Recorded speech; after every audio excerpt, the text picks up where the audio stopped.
As researchers and authors, we are expected to participate in reviewing the manuscripts of our colleagues.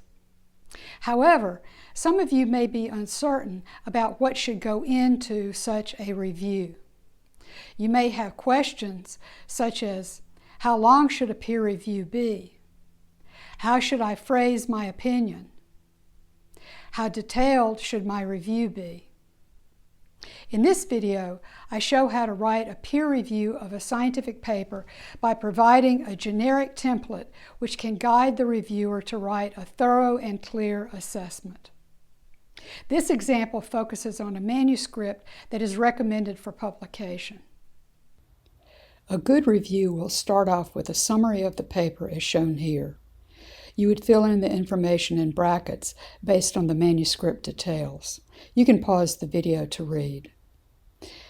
This description should be generally neutral in tone and should state the facts of the paper, what the topic of the paper is, what methods or approach were used, significance of the findings, and overall quality of the document. The summary is followed by a brief evaluation, providing the authors and editor with an overview of your opinion of the paper. The reviewer might say, "This is a strong paper that makes a meaningful contribution to the field of," and state the discipline or area of research. The research question is original and timely. The methods are appropriate and rigorous or novel, depending on the situation. The results are clearly analyzed and interpreted. The manuscript is well written and logically structured, which makes it easy to follow. Next, you want to expound a bit as to why you found the paper to be publishable. Here, you would want to consider at least these 4 aspects in stating the strengths of the paper. You want to say something about the novelty and significance of the work, whether it addresses an important question in the field and provides new insights. Also, a good idea to state whether the methods used are sound, up-to-date, and well justified. A reviewer should also assess the clarity of the presentation, including figures, tables, and text narrative. A reviewer should also state how the work contributes to the field by making a discovery, introducing a new technique, providing greater insight into a process, or settling a controversy.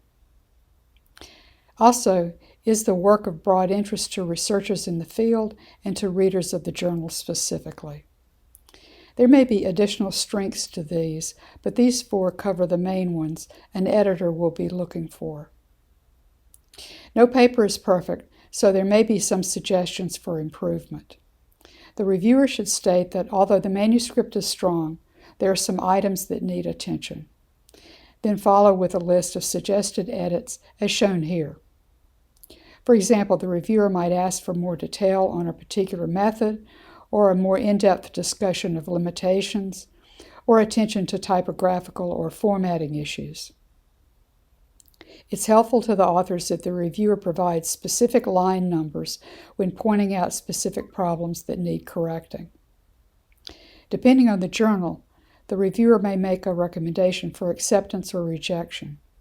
In some cases, this recommendation would not be seen by the authors, but instead conveyed to the editor. If so, the reviewer would use the opportunity to clearly state whether the paper makes a valuable contribution to the field and deserves publication. The length of the review will vary depending on how much the reviewer has to say about the manuscript. But a positive review, acceptance with minor revision, will not be lengthy, a few paragraphs as I've shown here. Well, that's an example of the language to use in writing a positive review of a scientific manuscript. The template I've provided is meant to be a general guide. When writing your review, use your own words to cover the points I've articulated. For more in-depth information about the peer review process, see the link in the video description below. Thanks for watching, and please subscribe so you don't miss future videos about scientific writing.